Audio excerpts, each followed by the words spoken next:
Good morning all of you. आज morning assembly में मैं बड़ा एक मजबूत विषय आपसे साझा करूँगा। सबसे पहले तो वर्तमान में जो चुनाव हो रहे हैं, राजनीतिक परिदृश्य के लिए भारतीय मतदाताओं को धन्यवाद कहूँगा। बड़ी जोशों से लोग लगे हुए हैं, राजनीतिक पार्टियों की एजेंडे पढ़ रहे हैं कि कौन सी पार्टी महिलाओं के लिए क्या घोषित कर रही है, किसानों के लिए क्या कर रही है, नौजवानों के लिए क्या कर रही है। बड़ी जागरूक हो रहे हैं लोग, बड़े उतावले हैं कि चुनाव का दिन नज़दीक आए, हमारी सरकार आए, हमारी सरकार आए। राजनीतिक सक्रियता सभी जो लोकतांत्रिक देश हैं उनके पत्रकार साथी और दूसरे लोग आकर यहाँ देख सकते हैं कि भारत में राजनीतिक जागरूकता अपने आप में अनुकरणीय यानी उदाहरण है, वो भी उसका अनुसरण कर सकते हैं। चरम सक्रियता, इसमें कोई दो राय नहीं है। राजनीतिक दल अपने अपने ढंग से मतदाताओं को अपने नारों द्वारा, नारे या घोषणाएं जो उनके द्वारा खींचना चाहते हैं कि मेरे पक्ष में अधिक से अधिक मतदान करें, और लोकतंत्र में होता वैसे है। जो हमारी मल्टी पार्टी सिस्टम की कई लोग आलोचना करते थे, वो एक बार आकर चरित्र देखें, दिल्ली बदती से बाहर आ जाएंगे वो लोग। और यहाँ ये भी चौंकाने वाली बात है, एक राज्य में एक दल बहुत हावी है तो दूसरे राज्य में शून्य पर खड़ा है। अनेक दलों के साथ ऐसा है, कोई एक की बात नहीं है। इसका मतलब वहाँ स्थानीय मुद्दे, उनको अलग अलग प्रकार से जनता से जुड़ने की बात है। किसी के पास साझा ऐसा कोई अभियान नहीं है जो सभी जगह प्रभावी हो जाए। तो नेता अपनी अपने हिसाब से शोध कर रहे हैं, उनके पास अपनी पार्टी के इस तरह करने का सबसे अच्छा तरीका होता है। जो उम्मीदवार उन्हीं पार्टियों से लालायित होते हैं और दौड़ धूप करते हैं, जिन पर जीतने की संभावना अधिक होती है, उसी से उनको अंदाज़ा लगता है उनको कि हम कहाँ हैं। उत्तर प्रदेश जैसे राज्य में पिछली बार भारतीय जनता पार्टी शासित राज्य 80% की, ठीक 80%, करीब नहीं, 325 सीटें 403 में से, और वही दल इतने प्रचंड बहुमत से उत्तर प्रदेश में स्थान रखने वाला पंजाब में 3 सीटें के साथ विधानसभा उपस्थित थी।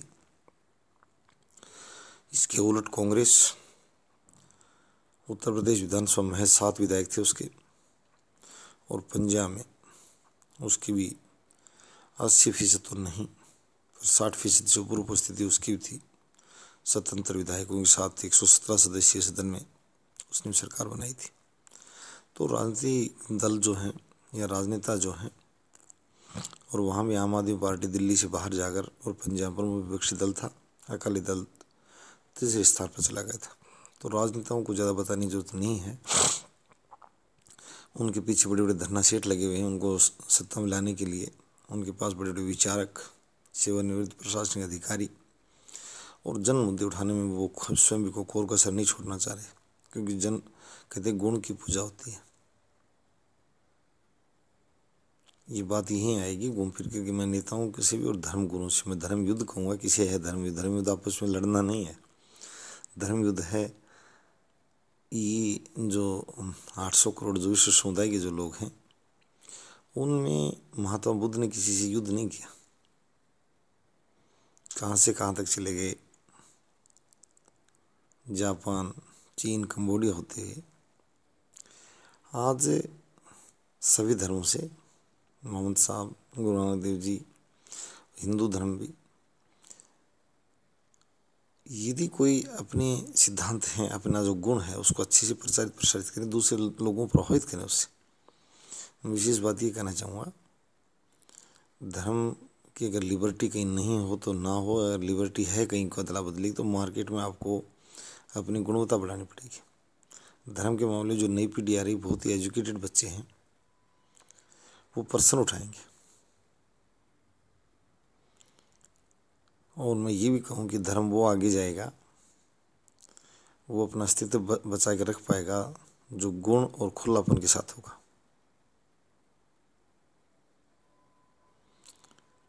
किसी भी धर्म में आग उगलने की ज़रूरत नहीं है, सेवा भाव बने ताकि आपके स्वयं के संभले रहें और दूसरे अनुयायी भी आएँ।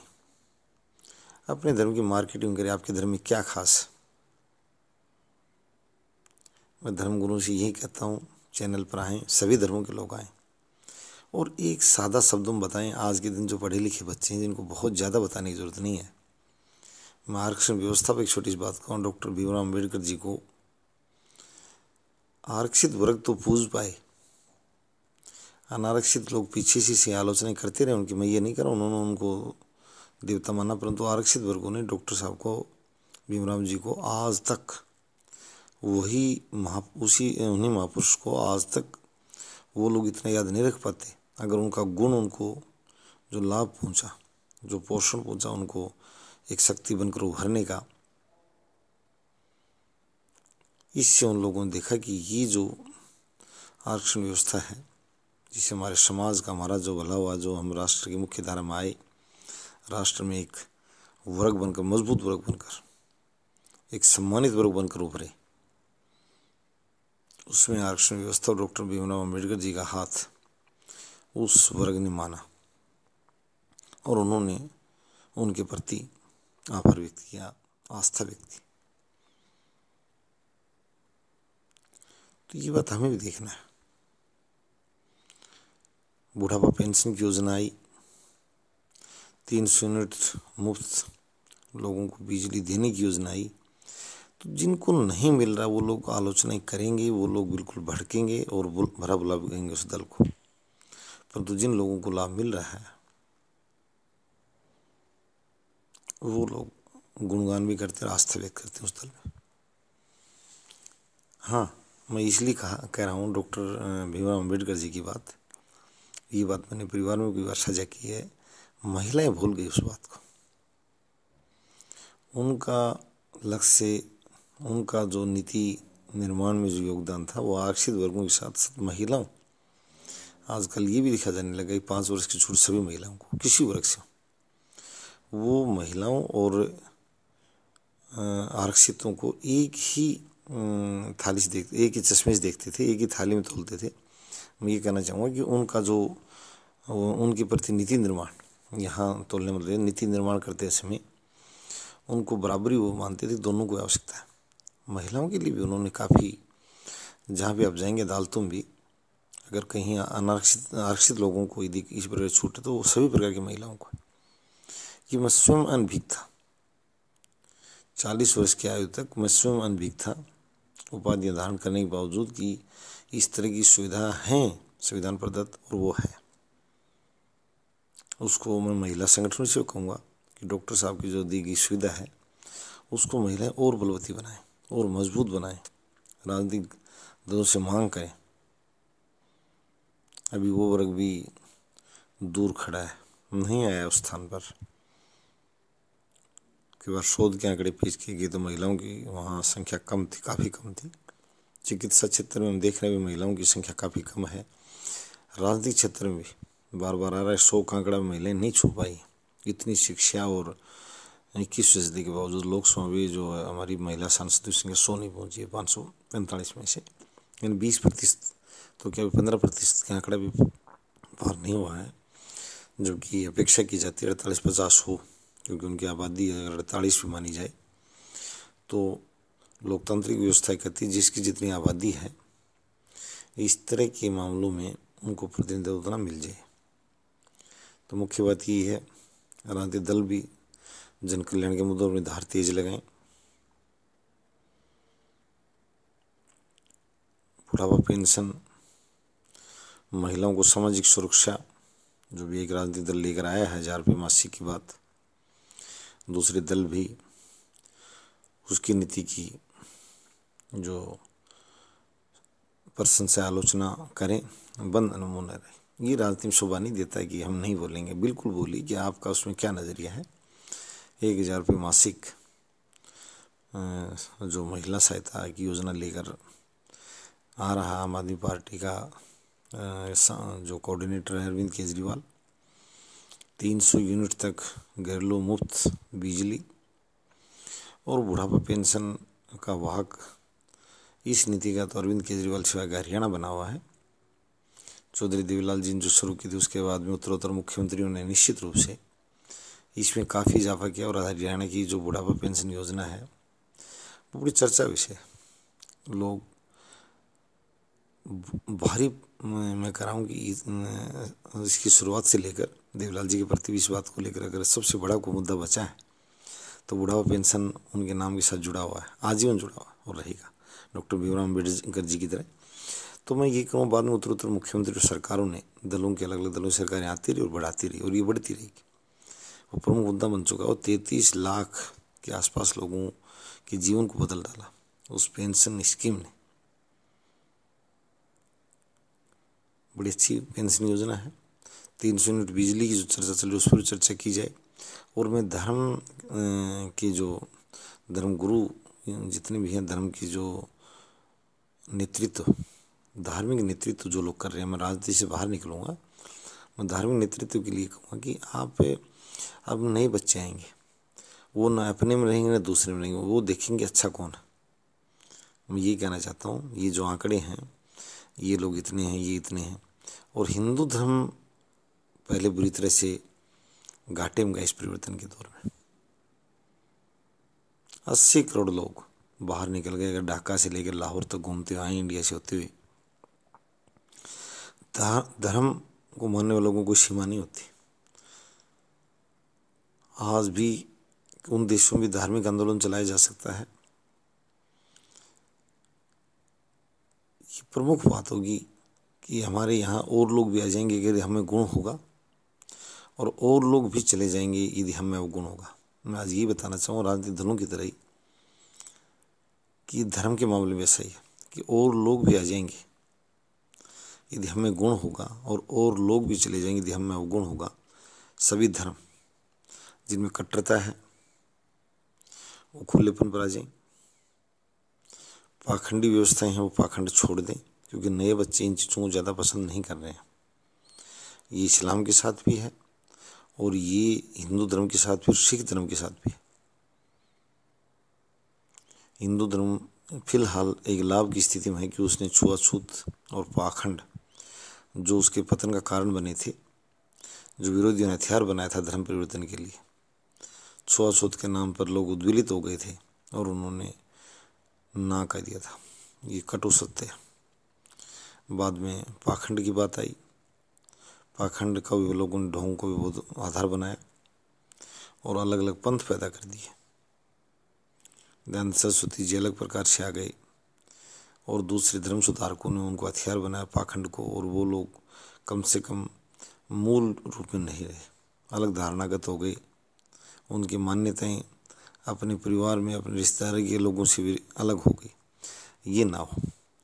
हिंदू धर्म अपने को बैठकर जो लोग प्रकांड पंडित हैं, मैं सबसे पहले हिंदू धर्म को कहूँगा कि हिंदू धर्म ने सबसे अधिक मार झेली है जाने वालों की।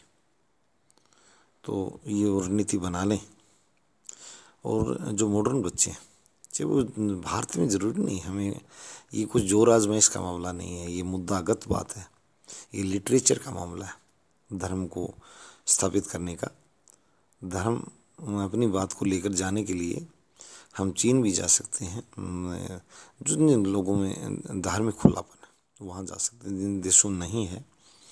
अगर हमारे भी उस तरह की व्यवस्था अडोप्ट करना चाहते हैं तो वो बात अलग से बताएं कि भाई धर्म परिवर्तन को हम नहीं होने देंगे, जो जहाँ वहीं रहें। इस तरह की अगर सरकारें ला रही व्यवस्था तो फिर वो चर्चा बेमानी हो जाएगी। पर जिन देशों, विशेष जो डेवलप कंट्रीज में आज भी वो खुलापन के लिए आपको आमंत्रित करते हैं, कौन मना कर रहा है आपको? आप जाइए विकसित देशों में, क्रिश्चियन बहुल्य देशों में जाइए। लंदन में आज भी मुस्लिम बहुलता बढ़ती जा रही है, पाकिस्तान और सऊदी अरब से यहाँ से जाने वाले लोगों की। तो ऐसे वो लोग स्वीकार करते हैं। आप अपने धर्म का प्रचार प्रसार कीजिए, लोगों का दिल जीतिए, जो प्रमुख बात अपने धर्म का बताई, हिंदू धर्म छुआछूत और पाखंड को छोड़ चुका, मैं इसलिए कह रहा हूँ वर्तमान दौर में काफ़ी हद तक खत्म हो चुका 90%।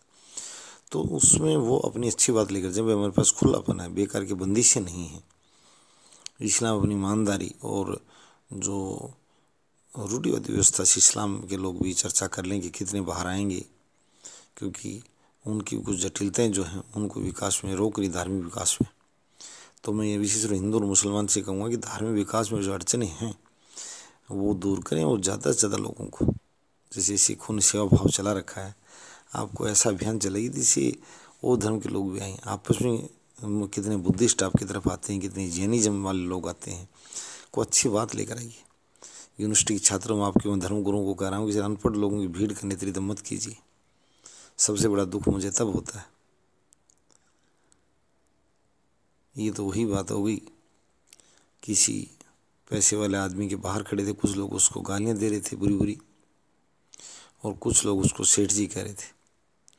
बाद में पता लगा कि ये जो गाली दे रहे इनका शोषण करता है, 12 घंटे 8 के स्थान पर चोरी से काम लेता है, उनको आधा वेतन देता है। ये शोषित लोग हैं जिनका खून चूस कर इसने अपना घर भर लिया। दूसरी तरफ ये लोग हैं, इनको ये धर्म के नाम पर साड़ियाँ बांटता है, सफ़ेद वस्त्र बांटता है। ये वो लोग जो इधर जो दूसरे जो लोग खड़े हैं, दान ग्राही तंत्र है जो इसके नारे लगा रहे हैं, इसको दानदाता बता रहे हैं, इसको महान बता रहे हैं, इसको दयावान बता रहे हैं। तो ये दो ढंग हैं लोगों के। तो मैं उसी पर कहूँगा आज कि ये जो दोनों धर्म हैं